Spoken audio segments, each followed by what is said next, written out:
you? Shit, here comes a chopper.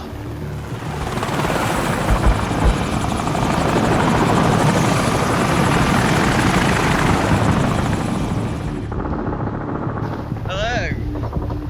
How you all doing? Well, guys, it's come to my attention that one of you has betrayed us.